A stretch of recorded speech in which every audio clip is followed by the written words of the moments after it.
Hello guys, good evening. कैसे हैं आप लोग? आप लोगों को आज मैं बताऊंगा कि इलेक्ट्रिशियन के इंटरव्यू में जो क्वेश्चन पूछे जाते हैं वो कौन कौन से क्वेश्चन हैं और आप इनकी तैयारी कैसे करोगे।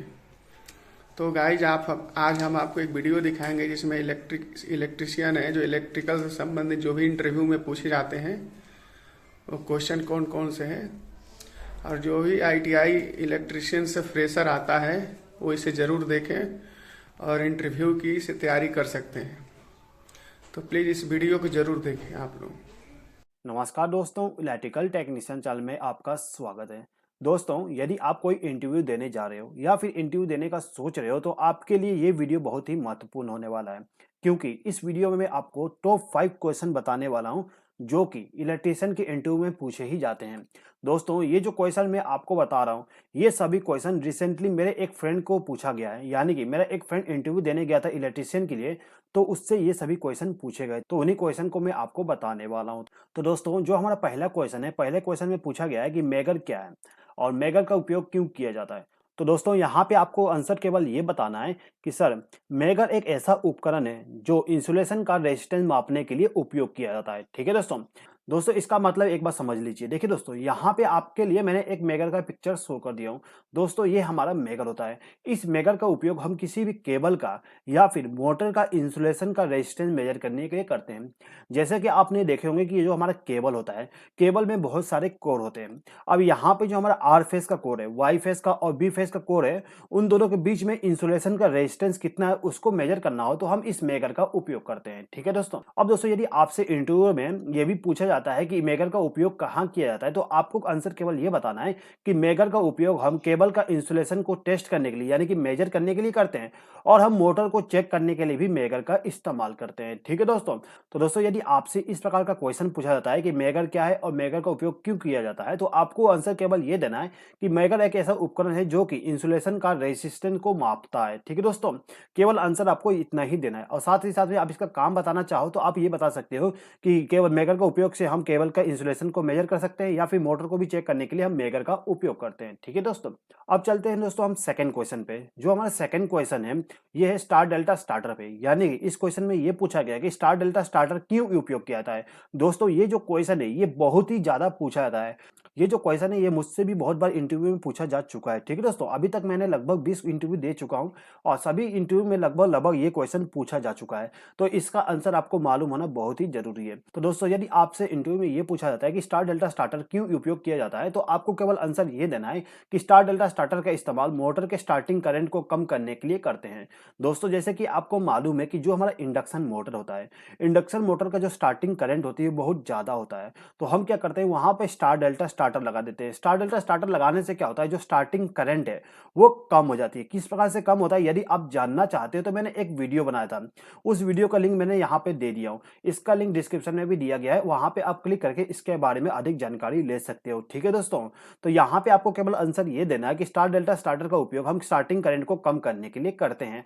दोस्तों, यहाँ पे एक और क्वेश्चन बनता है। इस क्वेश्चन में आपसे ये भी पूछा जा सकता है कि स्टार डेल्टा स्टार्टर किस प्रकार से स्टार्टिंग करंट को कम कर देता है। तो दोस्तों, यहाँ पे आपको आंसर ये देना है कि जो हमारा स्टार डेल्टा स्टार्टर होती है उसमें जब हम मोटर को चालू करते हैं तो जो मोटर का वाइंडिंग होता है उसको हम पहले स्टार में कनेक्ट करते हैं। तो दोस्तों, मोटर के वाइंडिंग को स्टार में कनेक्ट करने से मोटर के वाइंडिंग को √3 वोल्टेज मिलता है, यानी कि मोटर के वाइंडिंग को कम वोल्टेज मिलता है, जिसके कारण से हमारा जो मोटर का स्टार्टिंग करंट है वो कम हो जाती है। ठीक है दोस्तों। अब दोस्तों, यहाँ पे इसके रिगार्डिंग आपको 2-3 चीजें और मालूम होना चाहिए। तो दोस्तों, यहाँ पे आपको ये मालूम होना चाहिए कि जो हमारा स्टार डेल्टा स्टार्टर होती है इसमें 3 कॉन्टेक्टर का इस्तेमाल किया जाता है। एक मैन कॉन्टेक्टर, एक डेल्टा कॉन्टेक्टर और एक स्टार कॉन्टेक्टर। ठीक है दोस्तों। अब दोस्तों, यहाँ पे स्टार डेल्टा स्टार्टर से एक और क्वेश्चन पूछा जा सकता है, जिसमें आपसे ये पूछा जा सकता है कि जो हमारा स्टार डेल्टा स्टार्टर होती है इसमें तीनों कॉन्टेक्टर में से कौन सा कॉन्टेक्टर सबसे पहले ऑन होता है। तो दोस्तों, यहाँ पे आपको आंसर बताना है स्टार कॉन्टेक्टर। ठीक है दोस्तों। जब हम मोटर को स्टार्ट करते हैं तो सबसे पहले हमारा स्टार कॉन्टेक्टर ऑन होती है। ठीक है दोस्तों। दोस्तों आपसे इंटरव्यू में स्टार डेल्टा स्टार्टर का पावर वायरिंग और कंट्रोल वायरिंग भी बनाने के लिए बोला जा सकता है। तो आपको कंट्रोल वायरिंग और पावर वायरिंग का भी नॉलेज होना चाहिए। उसका लिंक मैंने डिस्क्रिप्शन में दे दिया हूँ, आप वहाँ पे क्लिक करके उसके बारे में सीख सकते हैं। ठीक है दोस्तों, अब चलते हैं हमारे नेक्स्ट क्वेश्चन पे। तो जो हमारा नेक्स्ट क्वेश्चन है इसमें पूछा गया है कि आरसीसीबी क्या होती है और कितने मिली एम्पियर का आरसीसीबी हमें यूज करना चाहिए।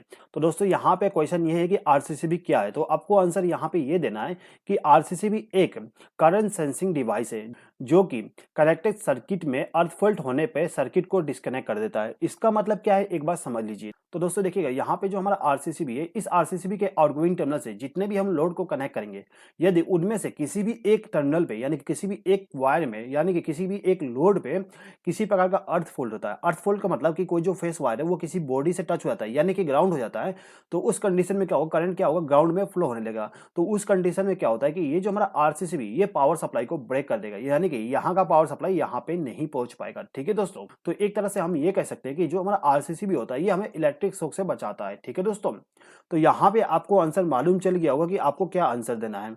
आपको आंसर ये देना है कि आरसीसीबी एक प्रकार का करंट सेंसिंग डिवाइस होता है जो कनेक्टेड सर्किट में अर्थ फॉल्ट होने पे सर्किट को डिस्कनेक्ट कर देता है। केवल आपको आंसर इतना ही देना है। ठीक है दोस्तों जैसे कि यहाँ पे क्वेश्चन में पूछा गया था कि कितने मिली एम्पियर का आरसीसीबी हमें यूज करना चाहिए, तो आपको आंसर यहाँ पे देना है 30 मिली एम्पियर का आरसीसीबी हमें हमारे घर में इस्तेमाल किया जाना चाहिए।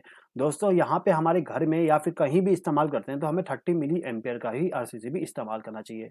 दोस्तों इंडस्ट्री में आपने देखे होंगे कि जो हमारा आरसीसीबी होता है वहाँ पे 100 मिली एम्पियर का भी आरसीसीबी इस्तेमाल किया जाता है, क्योंकि जो हमारा 30 मिली एम्पियर का आरसीसीबी होता है वो बहुत ज़्यादा ट्रिपिंग होता है, यानी कि जो हमारा लाइटिंग सर्किट होती है उसमें यदि हम 30 मिली एम्पियर का आरसीसीबी लगा देते हैं तो बहुत ज़्यादा ट्रिपिंग होती है। तो उस ट्रिपिंग को कम करने के लिए 100 मिली एम्पियर का आरसीसीबी इस्तेमाल किया जाता है। दोस्तों यदि आप मार्केट में आरसीसीबी खरीदने जाते हैं तो वहाँ पे आपको केवल 3 टाइप का आरसीसीबी मिलेगा, एक 30 मिली एम्पियर का, दूसरा 100 मिली एम्पियर का और तीसरा 300 मिली एम्पियर का। ठीक है दोस्तों, आरसीसीबी केवल 3 टाइप के बनाए जाते हैं, 30 मिली एम्पियर, 100 मिली एम्पियर और 300 मिली एम्पियर का। अब चलते हैं दोस्तों नेक्स्ट क्वेश्चन पे। तो दोस्तों यहाँ पे जो क्वेश्चन पूछा जा रहा है वो सीरीज मोटर के बारे में पूछा जा रहा है। इसमें ये पूछा जा रहा है कि जो हमारा सीरीज मोटर है उसको हम बिना लोड के क्यों नहीं चालू करते हैं। तो दोस्तों इसका आंसर देने के लिए आपको केवल ये बताना है कि सीरीज मोटर का स्टार्टिंग टॉर्क बहुत ज़्यादा होता है, इसलिए सीरीज मोटर को हमेशा लोड के साथ कनेक्ट करके ही चालू करना चाहिए। ठीक है दोस्तों, यदि आपसे इंटरव्यू में ये पूछा गया है कि क्यों सीरीज मोटर को नो लोड पे चालू नहीं करते हैं, तो आपको आंसर केवल ये देना है कि सीरीज मोटर का स्टार्टिंग टॉर्क बहुत ज़्यादा होता है, इसीलिए सीरीज मोटर को हमेशा लोड के साथ कनेक्ट करके चालू करना चाहिए। अब दोस्तों यहाँ पे बात हो रही है सीरीज मोटर क्या, तो सीरीज मोटर से रिगार्डिंग 2-3 चीजें और जान लीजिए। देखिए दोस्तों, जो हमारा सीरीज मोटर होता है उसका उपयोग हम क्या करते हैं, ट्रेन के लिए, एलिवेटर के लिए या फिर होस्ट के लिए करते हैं। होस्ट का मतलब ये होता है कि जो हम लोड उठाने के लिए उपयोग करते हैं ना, जो क्रेन होती है उसको होस्ट कहा जाता है, तो उसके लिए हम सीरीज मोटर का ही उपयोग करते हैं। जो हमारा एलिवेटर होता है, एलिवेटर में भी हम सीरीज मोटर का इस्तेमाल करते हैं।